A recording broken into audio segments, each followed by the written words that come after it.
It was 441, much as peace, love, and all that goodness. And I was going to go live, but the playback be looking funny. They be chopping my playbacks up. Sometimes I don't even get the playback. So let's run the recorder, y'all. 8-8, we live still, though. We still live. Had to go on location, man. Consecrate some energy. You know what I mean? We in an undisclosed area, though. My Virginians know what time it is, though. But anyway, 8-8 energy. We're looking at the annual ancestral connection. So the veil has been lifted, and it is now a portal of energy for us to gather. It's never too late. You still got time to jump on the bandwagon right now. As long as you got your spiritual alignment, you're good. But if you don't have your spiritual alignment, that's another story. But we talking to the chosen. We made it to a 3 of Wands, if you will. It's a slight celebration. We can breathe for a second. Reset. Then we go back out. And we get them again, because this full moon is just activating the release of the final remnants of particular energy that we need to get rid of. So don't hold on to things with this full moon creeping right in the early AM as soon as 8-8 closes its gate. That's just a theory, because the gate's still open, the portal, the energy is still open for, 8-9 days.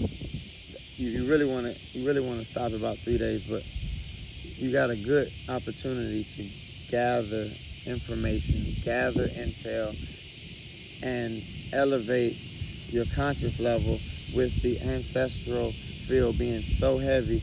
They are on your back at this level. Like, you can't even think. They just doing it for you, for real.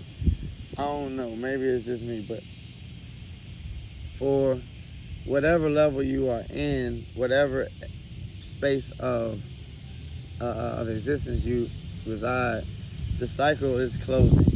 And there's a new cycle to begin. And however that cycle looks for you, you must begin in a humble status. A humble attitude will get you far in this new program, because we're looking at Saturn, Neptune energy being conjunct still.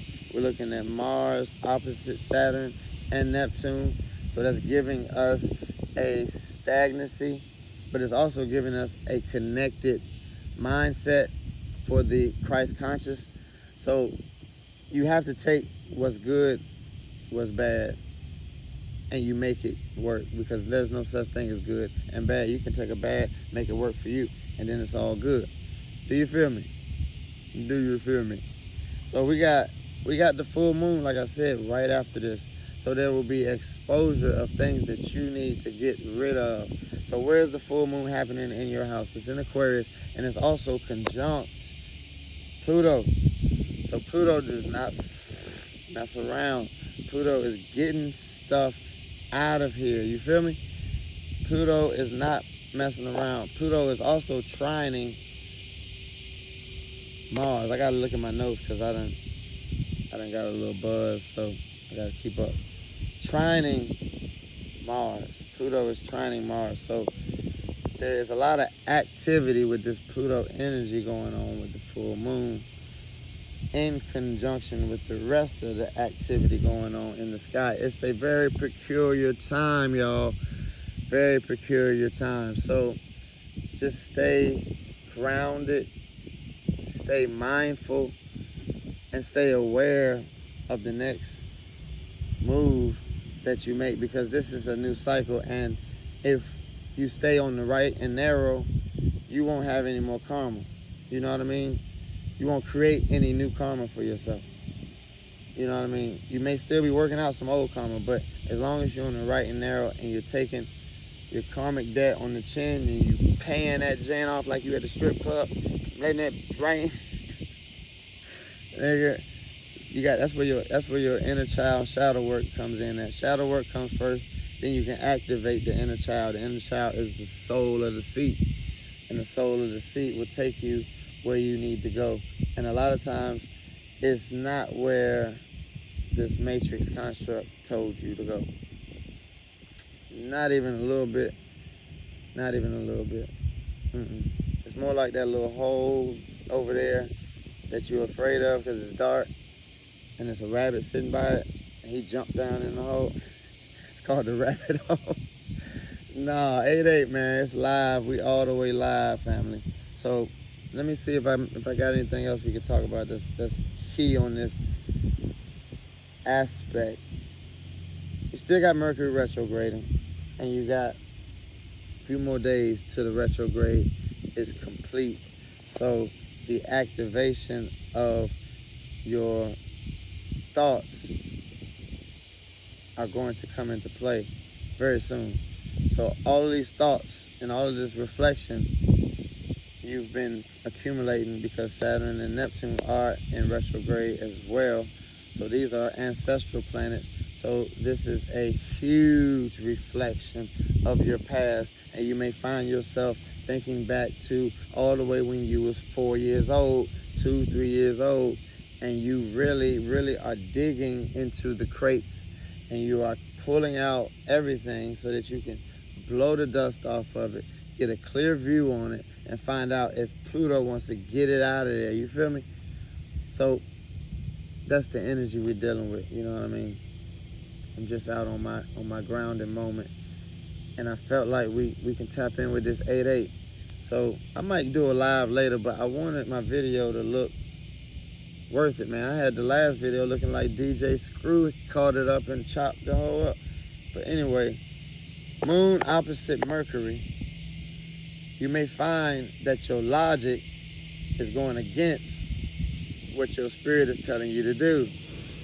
Take all the logic out of this shit right now, y'all. We in a 2025 moment with an 8-8. That sounded like somebody crashed. What was that? I don't know, but take the logic out of the emotion. The emotion will move the ocean, so it moves you, right? That's a bar. But the motion moves the ocean, right? Whichever way it needs to move. And just like you, it moves you.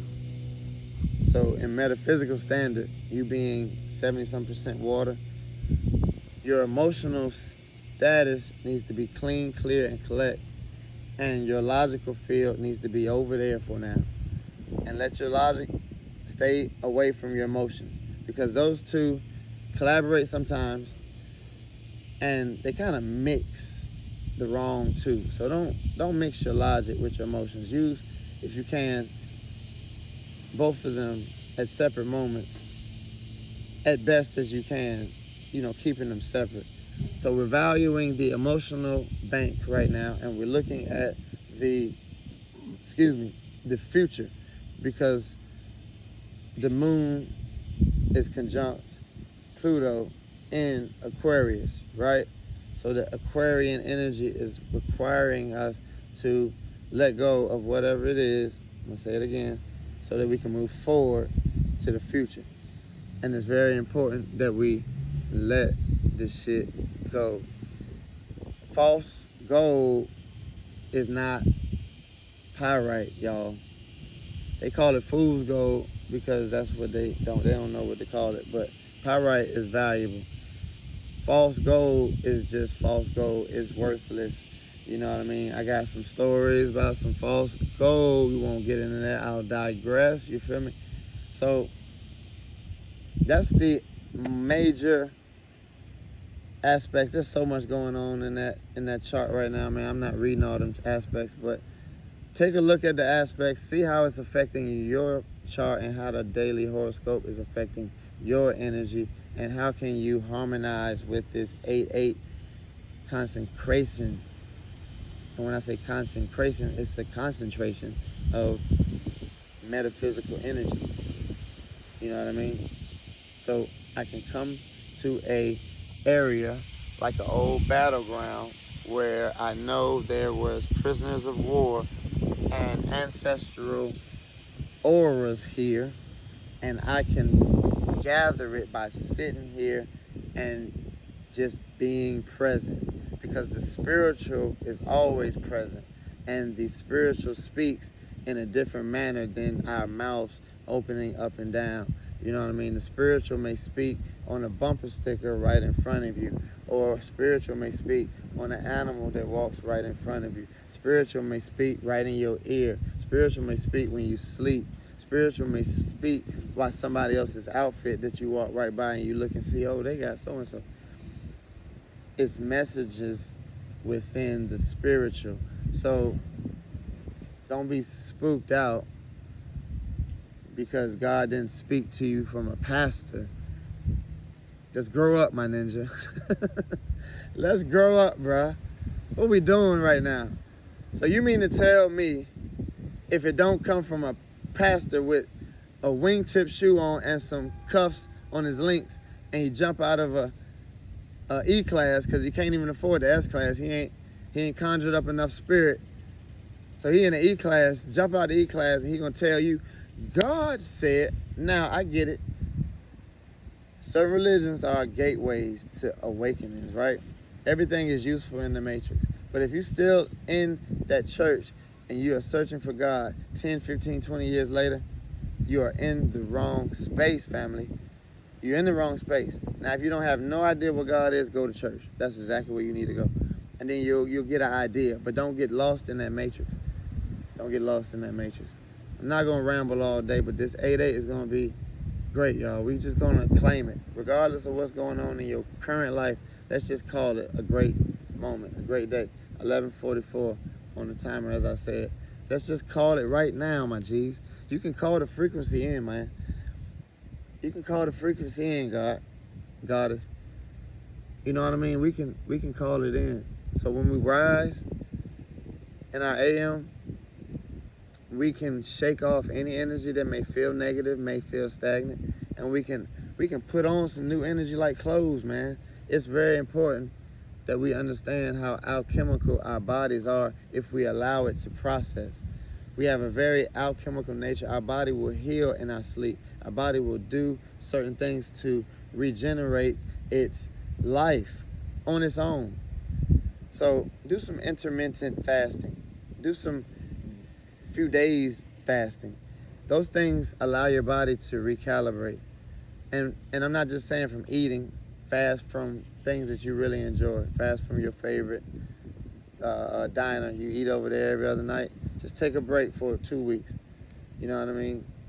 And you withstanding, or is that a word? Withstanding? Withstanding the draw to want to, do your favorite thing, it builds a little character. Now, you build a little character, go back to your favorite thing. You know what I mean? That's what you do in shadow work. It's in cycles so you don't burn yourself out. So then when it comes time to fast again, you go fast again, and it's building the character up a little more. And then you fast again. So you don't never quit all the way unless it's some toxic stuff and you don't need it. Now that's a whole nother play. But everything in moderation is okay. This is the matrix, y'all. We're here to experience everything. 3 gods, 6 gods, and 9 gods we are here to be.